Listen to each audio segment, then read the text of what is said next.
So, good day sa inyong lahat. So, ituturo natin ngayon solid principles. So, okay. Unahin natin yung single responsibility. Okay, pag sinasabi sa single responsibility principle na kailangan bawat class or isang class ay may isang responsibility lamang. Kung ang class mo ay nag-handle ng answer at nag-handle ng UI, is dito nyo mababiolate. Kasi sinasabi sa SRP na kailangan iisa lang yung minahandle mo. Kung ang pangalan ng class mo is answer manager, dapat answer lamang yung mga ginagawa nito. At walang unrelated na logic na nakapaloob dito sa class na to, like managing UI. So, ano nga ba ang benefits ng SRP? Madali siyang i-maintain at refactor. Kasi kapag nagka-problema ka sa answer, okay, hahanapin mo lang naman yung class nito. Ngayon, para sa example, makikita natin dito na yung answer manager. Lahat ng method nito ay patungkol lamang sa answer manager. Ngayon, next naman is yung open and close principle or OCP. Sa OCP, mapapansin natin na dapat yung class ay open for extension pero bawal siyang i-modify o bawal baguhin yung loob ng class nito. Okay? Mapapansin natin, kailangan yung class na to is pwedeng madagdagan pero wala kang binabagong logic sa loob ng class. Ano nga ba ang benefit nito? Hindi madaling mag-introduce ng bugs kasi wala kang binabago sa loob ng code nito. At madali siyang i-maintain. Ngayon, ano ba yung mga example? Kung mapapansin natin sa example na to, yung class na math operation ko is pwede siyang madagdagan. Tapos, meanwhile, yung class generator ko is hindi na siya pwedeng baguhin o baguhin yung logic. Okay? Babaguhin na lang natin or idadagdag yung game type na ito. Dagdagdagan lang.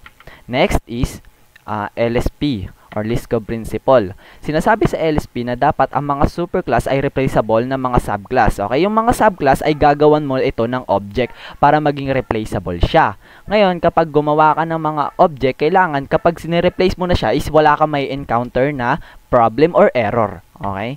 Kung mapapansin naman natin dito ngayon sa benefits, is madali siyang i-maintain, reusability, easier to testing, and madali siyang i-OCP. Dito sa ating example, si base character ay pwedeng palitan ng enemy at player na walang nalalabas na error. Okay?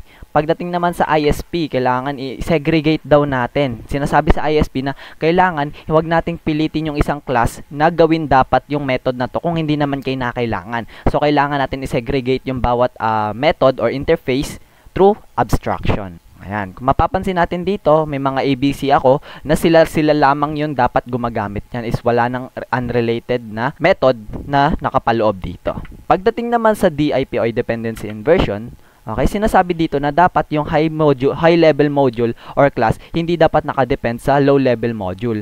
Okay? Dito naman ang kinaibaan niya sa LSP is gumagamit tayo dito ng abstraction. Meanwhile sa LSP kahit hindi ka-required gumamit ng abstraction pwede. Pero dito sa DIP ay kailangan. Okay?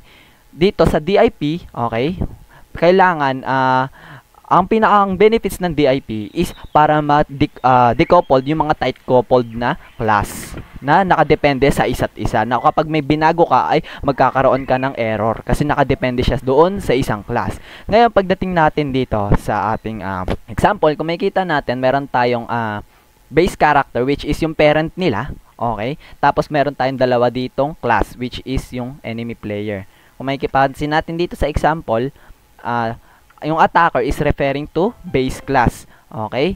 Meanwhile, pwede siyang palitan, okay, ng mga player and enemy. Tapos wala rin naman siyang binabago at i-execute lamang yung method na nakapaloob dito kahit magkaiba sila ng ginagawa sa attack method.